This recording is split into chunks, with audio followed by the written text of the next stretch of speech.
Well, this is me, the new Roshik. Wisping about, jumping from one place to another, in the blink of an eye, or faster. Here's one half-orc who's not going to get caught out again. No more getting shut in some other realm. I'll see it coming before that. Oh, if a mist starts closing around me again, I don't know. Better not think about that. Someone has my back now. That voice, forcing me to bow down and say I fear her. Do I? Do I actually fear her? I don't know. She has an awful lot of power over me. I wonder if she sees everything I do. Maybe it's as long as I use her powers that she does. But then again, all I have to do is agree to this little favor and I can use them as much as I like. Yeah, this is different, all right. And it's gonna keep me safe. Let's go for another journey, old friend. This is Red Moon Roleplaying. 3 more hours of travel on the Eastway finally has you arriving in the town of Bryn Shander. Bryn Shander is the largest of the 10 towns, although right now, maybe it's 8 towns, Roman might be thinking to himself. Situated on a hill, it is perfectly surrounded by a circular stone wall. It was one of the first towns to be founded, and hence is the biggest, and considered by some to be the capital of the 10 towns, even though that doesn't really have the same meaning to it as it does in other parts of the world. Still, it has not been spared the eternal winter. Several homes and businesses have closed down or been abandoned as people are leaving the city. This does mean, of course, there will be some room for the survivors who are coming in now from Goodmead and Dugan's Hole. However, even though there is room, and of course by old accord they will be welcomed, there is a sense of unease, more mouths to feed and more bodies to keep warm. You are able to find a large storehouse dealing in supplies and a few exotic items. Velen is willing to give you a moment to gather some extra provisions. After all, you already are in the town, so why not? You are able to find a place, and you are able to do a little bit of bartering, especially you, Roshik, with those quite valuable items you found. Sadly, you quickly realise you're not going to get the coin value, but with some clever dealings you are able to trade the items for some items of similar worth. What do you and Roman get for yourselves? I look through the warehouse that we ended up in, with all the goods being piled on shelves. I figure I might not get that much for this, but they are pretty. Perhaps there's something that they might have not realised the value of. And as I look around, I try to find something that would help protect me beyond, well, my simple leathers that I've been wearing and the furs. You are able to find what looks to be a very nice enchanted cloak. Sadly, your desire for the proprietor to not know its value is ill-founded. The gnome seems quite shrewd and immediately recognises that as one of his best items. He will only part with it for your greatest treasures. And I begrudgingly trade in try to haggle as good as I can. The elaborate comb, the jewel dagger, and the mysterious skull that I found in order to get this cloak. I try to get him to let on something for my friend as well, seeing how he has been eyeing a particular suit of armor for a while now. Bartering takes a few minutes, but you are actually able to snag on the armor as well. He claims you are robbing him of all his best goods, but then again, you feel that the items are quite valuable. He does mention that the skull is actually a Mind Flayer's skull, which is a very rare find on the surface. So, you are able to get the items you need, as well, of course, as a few more rations, provisions, gear you think you'll need on a long journey. Indeed, and having donned the plate armor, I feel... Yes, it feels good. I feel that this is going to be a very dangerous journey, and it is important for me to come back alive.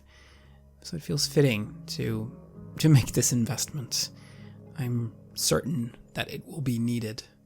Lathander will protect me, but having this, well, that will help. And with that, you mount up your dog sleds and begin journeying again. Sadly, Roshik, even if maybe you would like to explore a little, Velen is quite impatient and says you have a long journey ahead of you and don't have time to sample the 2 taverns Bryn Shander has. I think to myself that it would be nice, perhaps, to sit in a tavern again, carelessly playing dice or cards, kings and jacks as it were, that me and Roman played. I'll not forget that first encounter. But there's something else tugging my sleeve now. It's as if those days are far gone. I can only remember that carefree attitude that I had with a hint of nostalgia. I could never completely go back to that again, I'm afraid. And Roman, perhaps a little part of you wishes to follow up some of those leads you came up with. Velen was dismissive, but maybe you'd be interested in investigating what's going on here. After all, you came up with a very interesting theory. But then, it does seem as if that will have to wait. Yes, well, we have a path laid out for us now. Finding this codicil of white, well, it will help. If we could unlock the magic power of the Netheril, then we could make a real difference here. We could perhaps not just protect Easthaven, but help rebuild it.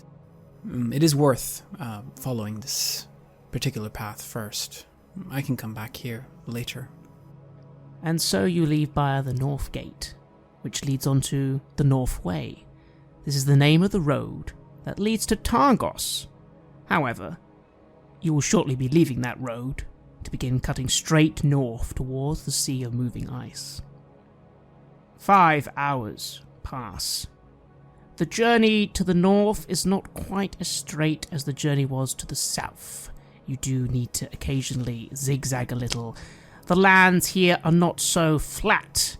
They are actually more hilly. And so you do need to detour around hills, sharp inclines, things that would be unsafe for you to just drive a dog sled straight off. Still, for the most part, as you leave the 10 towns behind, it is lonely and it is cold out here. Eventually, the silhouette of the great sea of moving ice begins to form to the north, but the sea is immense and it is still very far away. The dark day slowly begins to drift into dark evening. What do the two of you do on this long journey? As the journey first starts out, I familiarize myself with this magical item that I have bought, and I tune myself to it, feeling how it becomes part of me now, and its magic somehow merging with mine. As the first hour or so passes, I do this, and I play around with the little spells and cantrips that I have, testing the borders and the powers of them now that we have a bit more time. But soon as the ride becomes a bit more challenging, I find myself having to focus on keeping the axe beak straight. I have to dismount occasionally to help with the sled, even though the kobolds are doing massive work whenever something gets stuck. I find myself mostly occupied with this, getting ourselves ever onwards. And I find myself preoccupied with this plate armor, often adjusting the straps, trying to find just the perfect fit of it. I'm not used to wearing plate mail, but, well, I suppose eventually, after some time has passed, I find the right fit and the right adjustments needed to make it possible for me to wear this during extended periods of time. You do. It's a little uncomfortable, but you are used to discomfort. If you do not bother Velen, she does not bother you. She leads from the front, her main dog sled, followed closely by her secondary sled, largely containing trunks of equipment. Neither of you are familiar with this sort of thing. I suppose I will try to, during the journey, if there is ever a opportunity, try to glean some more information about the Netheril, about the Netherese Empire. Who were they, really? And yes, any kind of information that I can get that might be of use for us. There will be a moment where there is a brief stop for some rations. If you go up to Velen and ask such questions, she will frown a little before remarking, "There's an awful lot to explain, and I am not actually a renowned scholar on absolutely everything. I had something very important that would have been able to answer better than myself, but I don't have it anymore. But, okay, a little bit of an explanation. So the Neferil, they were an extremely advanced civilization. They lasted, I think, thousands of years before falling 1,000 years ago. Or was it 2,000? Sometimes I forget the exact date. They were masters of the weave in ways we cannot possibly imagine today. You could argue that all modern magic is but a shallow reflection of the magics they were able to wield." That is how they carved out an empire then across Faerun, yes? Through this magic that they had access to. Precisely. They were able to cow any who challenged them, although they did have some opposition. Again, I can't recall that, though. It's not my speciality. I just know that their cities were renowned for having the greatest magical artifacts known in all of Faerun. The fact that one could still be able to be, well, explored, discovered, would be outstanding. Indeed. Has there been attempts in the past to make use of artifacts from this culture? I mean, I believe that others would have had the same idea, and it must have had catastrophic consequences. No, I mean, the power, if what you say is true about these mythalars, then they could reshape reality. Well, not reality. Change the weather, make things float. They're very powerful, but there are still limits. But of course, there have been numerous times in history where Neferil magic has been used. But again, it's always rather fleeting. Most people don't understand what they're dealing with, that sort of thing. Well, I suppose it's good that I haven't heard so much about it then. It hasn't come up. Well, let's make sure that we use whatever we find responsibly, I say, and I smile. Oh, of course. As I said, I have no interest in the Mythalar. It might not even be working anymore, but I'm hopeful it will be, and I'm sure it will help with this problem. I wouldn't recommend trying to make the city rise again, though. It will, after all, be in a glacier, so probably a very bad idea. Yes, probably would be. Yes. Still, it should be most exciting indeed. Most exciting indeed. To clarify, by the way, if your question was about this particular city, Yffrin, no. It has taken a very long time for us... She pauses. For myself, to even have discovered the location in the first place. Never mind setting people out here to find it. And so your assistant betrayed you, looking for the same thing as you were looking for, I suppose, I say as I ride up next to them. She snorts a little. Miss Lantomir was indeed looking for the same thing, but she is not my assistant. Oh, companion then? Wouldn't call her that either. Competitor? How about colleague? Alright. You think we're gonna come to blows with her if we meet her? Possibly. I'd rather not. Perhaps you, Roman, can do some of that talking you do, and if she gives back what you stole, I'm more than happy for her to get along her way. I look forward pondering this, and I get something in my gaze. Is this something we should know about her if diplomacy fails?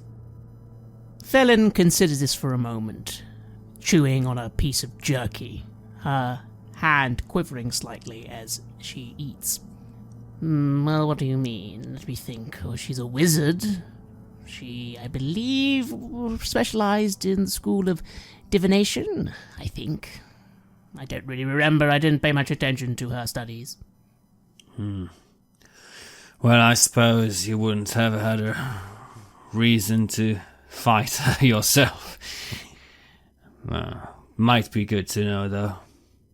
Yes, it might, but again, I'm hoping we'll be able to reach a peaceful accord. I'm sure. I say, and I let my axe beak fall behind a bit again. Felin looks towards you, Roman. Any other questions while we eat? Believe it or not, I'm willing to answer your questions. I just find most of them a little bit irritating. Doesn't mean I'm not willing to answer. Well, what is it that we're not asking about? What is it that we should know, that we don't know? What is it that we are woefully ignorant about at this point? She scoffs a little. Many things, but that's not your fault. You're a priest, and I'm still not entirely sure what Roshik is.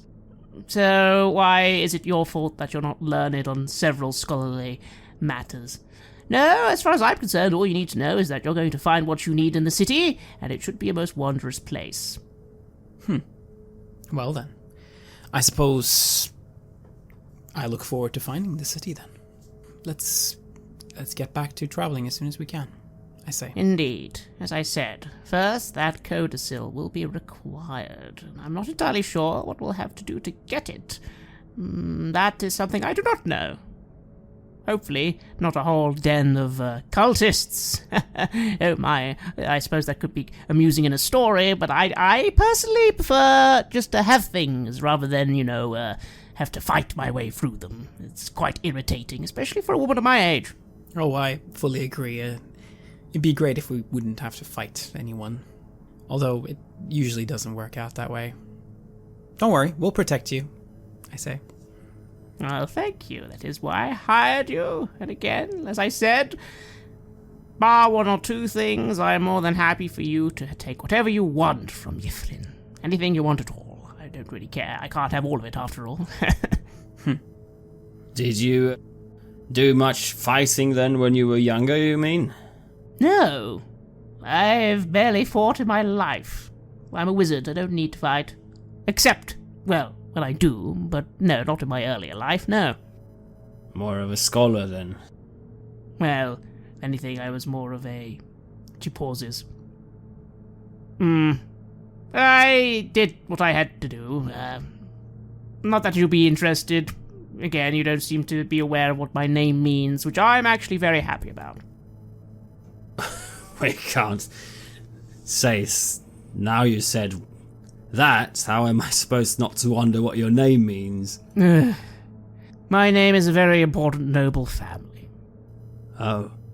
Plenty people hear the name and would be asking for money, coin, can you get me to meet the Lord of Waterdeep, all that sort of rubbish. Waterdeep? Is that where you grow up, then? Yes. Haven't been myself. And I don't know anything about the Harpals, do I? No, you would not. But you do know about Waterdeep, the city of splendor, a magnificent city full of noble families. Oh, yes, lots of nobles. Precisely. I am quite happy for that all to have been left behind. Frankly, I have better things to be doing than sitting at tea parties, sipping wine, and talking about the harvests. I see you must have been a disappointment for the aristocracy. She wrinkles her nose and glares at you just for a few seconds. I'm clearly taunting her. And what, pray tell, would you know about aristocracy, Mr. Roshik? I give a shrug. Well, I wouldn't play to be part of it that much myself. I was a king once, did you know? I say, and I just turn away to look at some other things. She scoffs and goes, "Oh, really? Somehow I find that hard to believe. Whatever. Anyway, I can assure you I was not a disappointment." And hearing Roshik mention that, I of course am reminded of the visions of what I saw and of the dreadful existence that he was stuck in. Is there more that I could have done? Could I have gotten him out of there? Maybe I could have insisted on him following me. Maybe I should have done that. And then I come back. Well, this is all very interesting, but don't you think we should move and find that bell? Yes. She finishes her food and begins the journey once more. The hour is growing late. The darkness, as I said, becoming even darker. And you are becoming tired. You have now been riding almost a full day. Probably will be time to camp soon. It is as you are thinking this that you, Roshik, notice on the horizon, which has been mostly dark, lights. Several lights. Coming from campfires? It must be. Yes. Somewhere ahead, there is definitely some sort of campsite. What do? I dismiss the conjured weapon that I'd had in my hand, smashing bushes and trees that we've ridden by in pure boredom and trying to keep myself awake. And I look up as I see this. What's this now? Some sort of encampment? Velen pauses for a moment on the dog sled, looking herself. I'm not entirely sure. Looks like an encampment of some kind. I suppose we'll have to have a look. I look over to Roman. Well, yes. It might be good to know what we're dealing with here. I try to squint and figure out how big is this? How many souls? Many campfires? Roll me a perception test. Oh, it's a natural 20. You ride forward just a little more, but you're actually able to get a good grasp of the situation, even though you are still maybe a couple of minutes away from said camp. You think you can see what looks like 7 or 8 large tents surrounding a large main fire. These tents are then surrounded by another 10 tents, making a sort of circle around a circle shape, and there are several more large fires around these.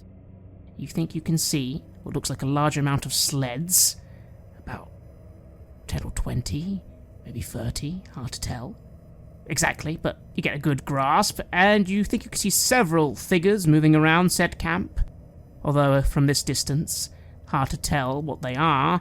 They are, of course, all heavily cloaked, although you, Roshik, do find that the cloaks look a little different to what you're used to. They don't look the same as the sort of rough cloaks you've been seeing in the 10 towns, for example. They have a different look to them. A lot of people are also carrying weapons. However, they do seem to be, generally, in a camp, the purpose of which is to rest in, rather than suddenly attack you, for example. As I look at them, I relay, it might be some sort of military encampment. Quite a lots of people there, lots of tents. People are armed. Who would be moving in this area, Valen? Velen shrugs. But Roman, you could definitely think of who these people could be. There's only one sort of people who would be out here, in the middle of nowhere, setting up camps. They must be Reghed Nomads. Of course. It's the Reghed Nomads. They live on the glacier normally, right? Or do they live around the glacier? They travel wherever they wish. They follow the reindeer. Therefore, they can be absolutely anywhere, as long as it isn't too near the 10 towns. This is because the 10 towners and the Reghed Nomads don't totally get along very well. Although in the time you've been in Icewind Dale, there are accords in place where they generally leave each other alone, and it's not so bad if they occasionally come into a town, trade, but it's rare. Yes. Well, we don't get along terribly well with them. I mean, we are sort of competing for the same scarce resources in these lands. But as long as we don't get in the way of them and their reindeers, I'm sure it will be fine. We might even be able to trade with them or, get them to help us somehow. There's no one that knows these lands better than they do. Nomads, you say? Yes. Well, that sounds fine, I suppose, for some rest and, safety in numbers and all that. Do you think so, Roman? You don't think they'll be dangerous? I suppose if what you say is true, it would be nicer to camp in a civilized place with some people who will be willing to, give us something in return. Do they take coin? Well, they do sometimes trade with the 10 towns. It is rare, but, they might find some use of that. Probably more use of something that they could use directly. Some equipment or, what have you. We can see what they might find interesting. Let's be respectful and let's not, bother them. I flinch suddenly as a memory comes back of tents and colourful wagons. A memory from way back. But I don't say anything, though you might notice the flinch. It's an interesting memory, although of course different. Those individuals travelled in wagons. These individuals have no such thing. They have sleds. They are also significantly more battle-ready, from what you can see. Every single person looks armed here. As we draw closer, I ride closer to Roman and I mutter, "Are they honourable? Will they consider cutting our throats and leaving us on the snow bleeding?" They live very close to nature. I don't think that they particularly embrace killing for killing's sake. And I think they are also smart enough to know that, any kind of violence against the inhabitants of the 10 towns will lead to reprisals. So I think we will be safe as long as we do not upset them somehow. Of course, Roman, there is a little doubt in your heart, because you know it does depend on the tribe. Some tribes are exactly as you say, but you do believe there are rumours that some tribes would indeed happily cut your throat. It depends on which one you're meeting and how you'd conduct your diplomacy. Also, you know that some of it is hearsay, because some people in the 10 towns consider every single one of them barbarians and enemies of civilization, which of course you know is a lot of rubbish. Indeed. I seem somewhat reassured by your answer, and I lean back a little bit in my saddle. Well, let's ride up to them and ask if it is all right for us to join them for the night. You begin riding closer to this camp. When you are quite close to the outer perimeter, already you see that you are going to be met by 5 or 6 armed individuals carrying large spears. They simply stand, waiting for you to come to them. As you get closer, Roshik, you now see what the difference is in the clothing. Whereas the 10 Towners' clothing is made of cloth and heavy wools, this is animal hide they wear. Coarse brown fur. Reminds you of something, but you're not quite sure what it is yet. Some of them also have what look like horns tied to their person, which you quickly realize look very similar to what you saw on those reindeer that Roman told you of earlier. They await you, looking quite grim against the firelight, but they are not moving aggressively. What do you do? I move up on my axe beak. I try to be as unthreatening as possible in my moves and in my posture and everything, and I have a smile on my face as I approach. Oh there, we're travelers from Easthaven. We would like to ask if we could perhaps visit your camp and stay with you for the night. An individual comes forward with a big, thick black beard, quite tall. You notice, Roshik, actually, that all of them are quite tall, rather hench. Normally, the answer would be no. Tonight something very important is happening. However, you are lucky, 10 Towner. You are expected. Oh, expected, you say? That is interesting. Well, I suppose we shouldn't keep them waiting. This is Roshik, and this here is Velen, and I point to the kobolds, and these here they're kobolds, but fear not, they are kind. The figure laughs a little when you say, "Do not fear the kobolds." This then makes everyone laugh for a few moments. He then simply nods and gestures to one of the tents near the inner circle. He says, "In the camp you may keep your weapons. If you draw them, we will kill you. Do not go anywhere near the central tent. Do not disturb the guests we have. You are expected at the shaman's tent." Oh, that is perfectly acceptable. We will follow your rules. We are guests here. I begin trying to sort of motion to everyone to follow and of course make sure that all the kobolds know what's what in terms of rules and yeah, we begin moving into the camp. You move into the camp. The sounds of life are all around you now, Roshik. You can hear somewhere the sounds of children. Some people are laughing somewhere. People give you a bit of a look as you go through, but it is not a look of hostility, merely curiosity. You see several camps with people, families, gutting fish, cooking food, carving little things from wood. I look at the people with a little bit of suspicion, but as we get into the camp and see the families, children, and more mundane activities, I start feeling a bit reassured. And I once again lean over to Roman. Oh, what does she mean by that we were expected? Is that something common with these people as well? Well, we're expected at the shamans.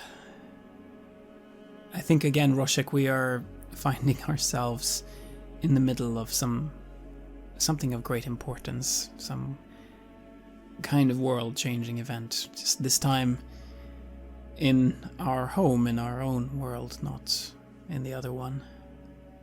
Let us see what the gods have in mind for us. You finally get near the center circle of tents. The fire here is the largest. Someone nods in the direction of one of the large tents. Again, these tents seem to be made largely of animal furs, big, strong wood, set to not be permanent. Roshik, you are familiar with a campsite. All these sort of tents could easily be packed up quickly, condensed in size, put on a sled, and moved on. But while they are here, they are sturdy and they are warm. You also notice there is a larger tent, a little bit away. You see there are some people around that tent. They look a little different.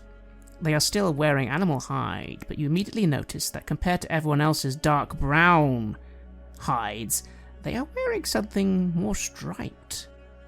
They also have on their head, instead of antlers, what look like the teeth of some sort of lion or tiger. This is part of their decoration. There are about 10 of them around the central camp. As you're approaching this shaman's tent, one of them gives you a look, reaches for a weapon. Someone nearby, one of the brown hided individuals, sort of just shakes their head. But these individuals look at you very suspiciously, far more suspicious than anyone else has while they're here. I meet their gaze, equally suspicious of them. It must be the guests that they talked about, I say to Roman. Yes, I suppose so. Oh well, you have nothing to fear from us, I say, and I try to look as unthreatening as possible.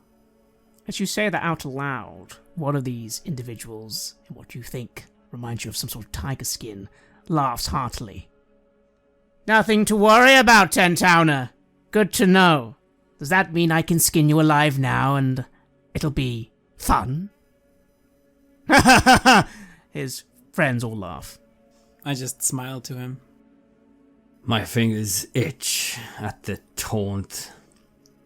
Should put these people in their place, but we promised not to draw any weapons. And I look towards the shaman's tent, and I dismount, I suppose. Or are we already dismounted? Actually, you would already have dismounted. Your axe beaks would have been placed with the dog sleds and several other vessels these individuals seem to have. They don't seem to have any of their own axe beaks. It seems they largely get around entirely on dog sleds. But they have an awful lot of dogs and an awful lot of sleds. Well then, I just nod towards the shaman's tent. Let's see if they have yet another thing for us to do. Yes, let's... And I feel a bit of excitement, actually. It is... Things are unfolding. This is things with some sort of purpose. This feels strangely good. I like the tinge of not being completely sure of what's going to happen next. The individuals glaring at you for a moment bristle a little. The one you meet with your smile, Roman, smiles back and looks like he's about to stand, but they all then have their attention drawn to the tent they are near, where raised voices suddenly come from. But nothing then immediately happens after this. It just seems the people in that tent are having a loud conversation. So you continue to your tent. There are some individuals standing outside. You notice them to be women. Although even the women here are large and powerful looking. One of them has one eye, sort of just eyes you for a moment with the one eye before nodding and opening the tarp. Inside the tent is simple, much like the outside. Inside there is, though, a simple fire pit, not letting off too much smoke. You, Roshik, of course, look upwards and see that the tent naturally does have ventilation so the smoke can leave. However, there is an awful lot of smoke in here still. You smell incense on the air, Roman. Velen accompanies you, but it seems she is quite happy to let you take the lead here. She's simply happy to have the warmth and some shelter, it seems. As you go in, you see sitting by the fire pit a great figure. At least it seems a great figure, largely because of what it's wearing. Brown animal skin, thick hides like everyone else, but also a full skull. An elk skull, or a deer skull, you think to yourself. They're wearing it like a mask. You cannot see anything of the person underneath the mask, but it is a very impressive looking mask. They sit cross-legged by this fire pit, sort of just waiting for you to come in. What do? Seeing as how we are expected, I sort of move into the tent gently and respectfully, and move closer, looking for some kind of sign to sit down or something like that. The figure chuckles. Ah, come, sit. Sit by the fire pit. Be warm and welcome. The elk tribe welcomes you tonight. I do as I am invited to, and I do sit down and I start to shrug off a few of my clothes and furs so that I can let the fire soak into me directly. Yes, good evening, shaman. Please, call me by my name. Benjir. Enjir. I am Roshik, and this is Roman. Yes, we are honored to be your guests this evening, and we understand that you have been waiting for us. And as you can understand that, well, we had to come. Yeah. It is all good. I have been waiting for you. The individual picks up what looks like some sort of wooden cup and begins to shake it. They then lay it down, hard in front of them. They reveal what is underneath. Runic dice. Very interesting looking. There seem to be about 15 of them. Yeah. You are expected tonight. Or maybe it would have been tomorrow. I wasn't quite sure. What, do these dice tell you? Velen takes a seat herself and raises an eyebrow. Ah, a form of divinitation. How interesting. That is what some might call it. I call it simply seeing what may or may not be. Although, sometimes it is hard to tell which is which, no?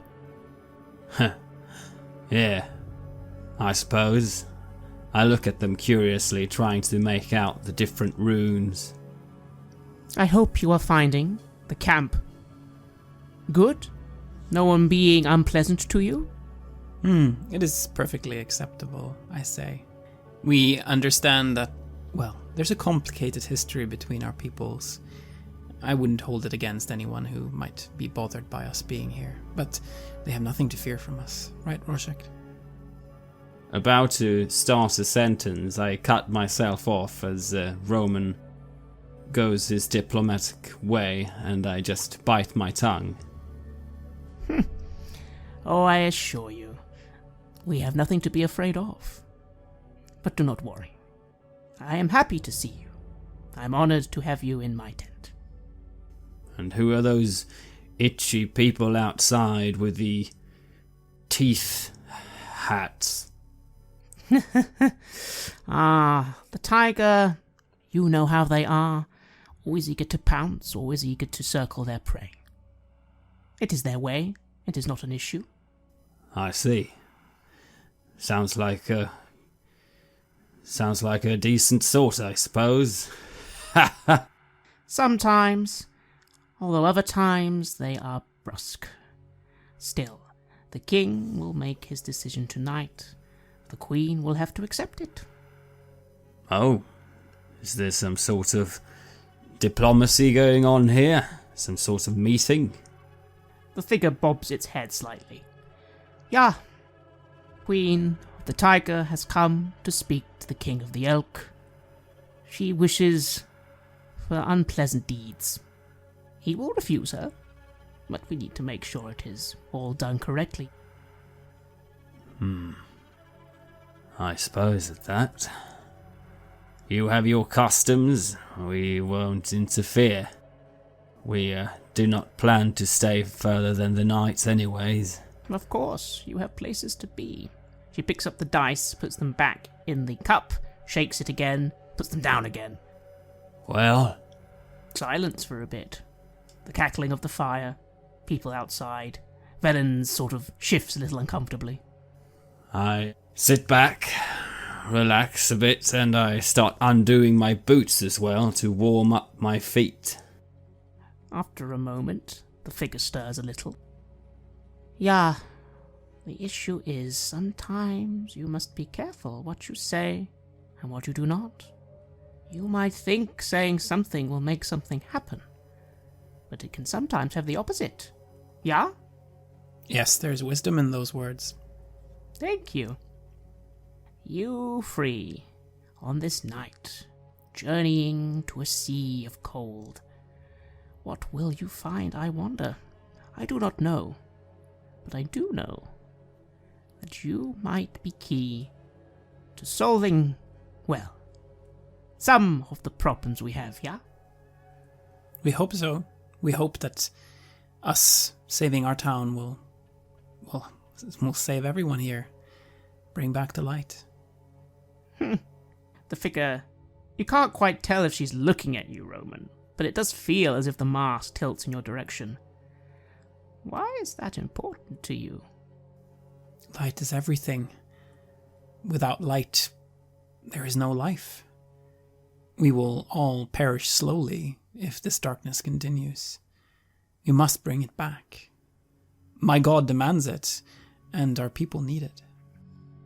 And yet your god is but one of many, ah? What of life that exists in the darkness? It does exist. It is not all bad. Oh, of course. Of course. But there are plenty of dark places still. Fewer light ones here. True. What is occurring is not as it should be. Sylvanus is not happy. Yet, it is happening anyway. But that is it. You seek light just because your god tells you to seek light. And because our friends' lives depend on it. Our town's continued existence depends on the light coming back. That is why. That is a better way to think of it. It is a better way. And yet, I see, she points to one of the dice, still the prideful one. It still follows you, friend. Not as strongly as it once did, apparently, but I still see it in the dice. That is not always a bad thing, of course, but it can be. It's difficult to change who we are, but it's good to be aware of your weaknesses and the things that can potentially drag you down. She picks the dice up. As you talk, Roman, I examine you, your expression, trying to read beyond the diplomatic Roman, just to see how you feel truly about that now. Is it just empty words, or is it something that you truly wish for, or is it a struggle? I think you will find that it is a struggle. I have changed. I have been humbled. I have atoned. But a part of me still thinks that that whole thing was damn unfair. I didn't do anything wrong. I killed the devil. I brought back the light. Why should I have been punished for that? I look at you and nod as I try and read your expressions, and the shaman talks on. She picks up one of the dice. Yes, pride still follows you. I don't know if that will cause issue or not, but it is a sign. All I can do is read the dice. You, on the other hand, most interesting, yes. I see both the great leader, but also element of the fool, or the foolish one. The runes aren't always as literal as I'm making them, you understand? I'm just trying to make them a little more comprehensible. I have been doing my share of trying to be a good leader, yes, I suppose. So there's some truth to that. And again, I suppose I am a fool. I wonder what my brother would have said to that if he had been alive, I say, and I give her a mysterious smile. You can't tell what expression this individual is making. The skull just stares at you silently. It nods its head a little. Yeah, interesting. I'm not sure which you are. You could be either. It is difficult to tell, but I think a choice might need to be made. Or maybe there's a third way.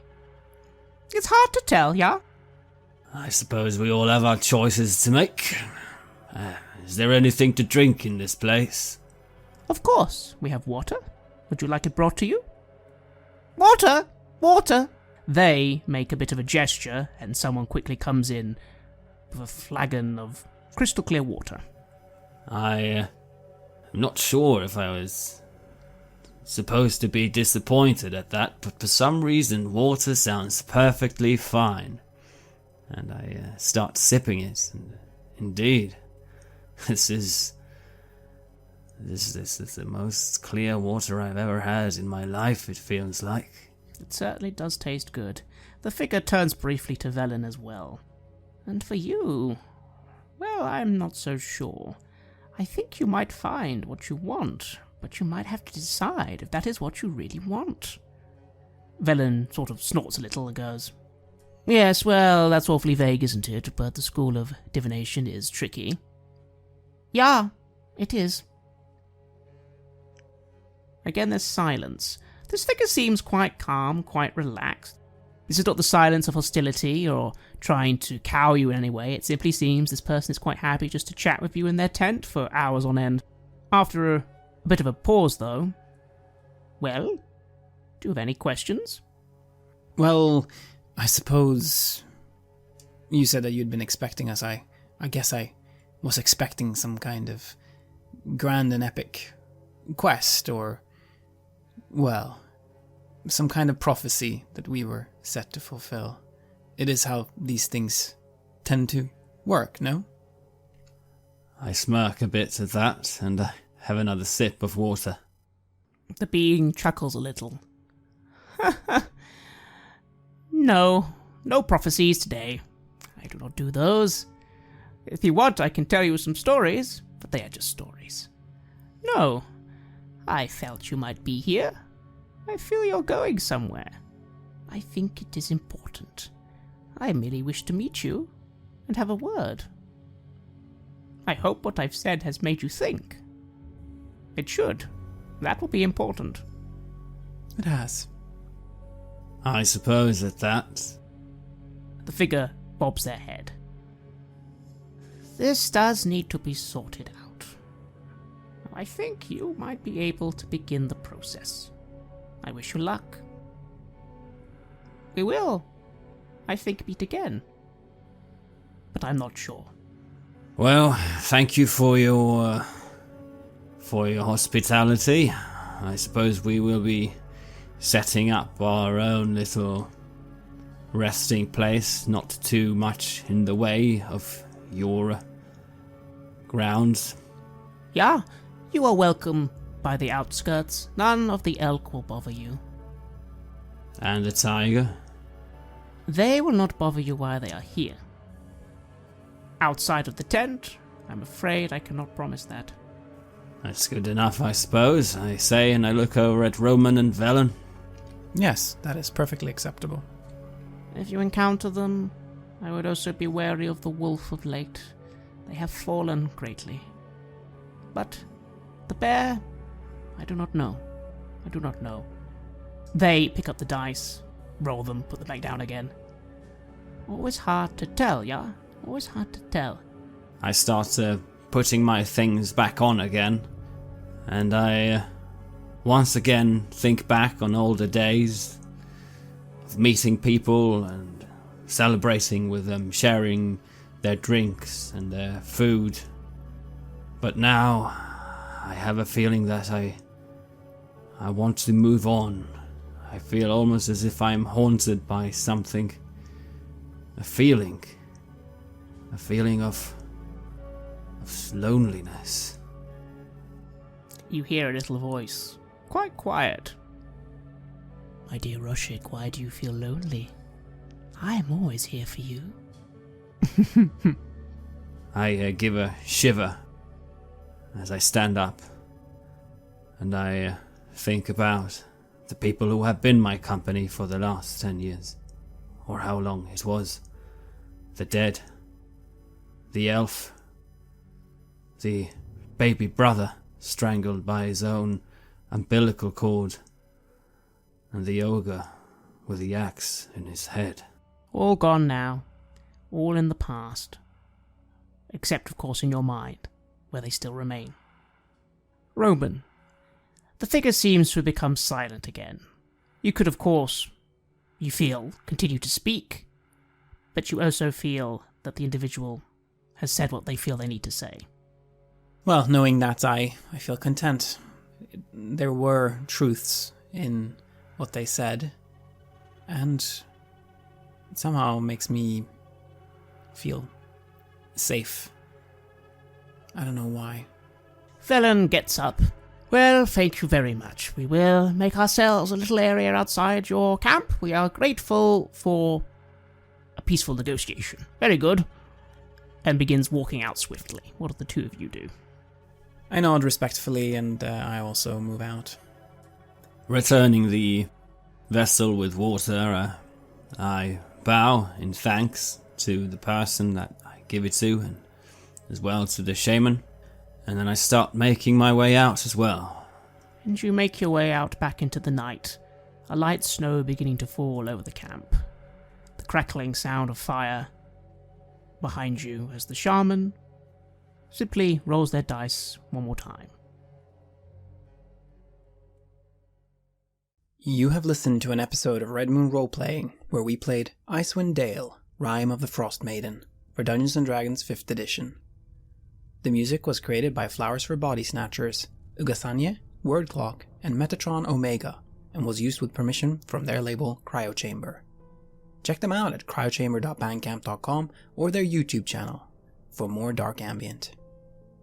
We would like to give massive thanks to our champions of the Red Moon, Martin Heuschober, Nastasia Raulerson, Simon Cooper, David, Julia, and David Hagberg for their generous support.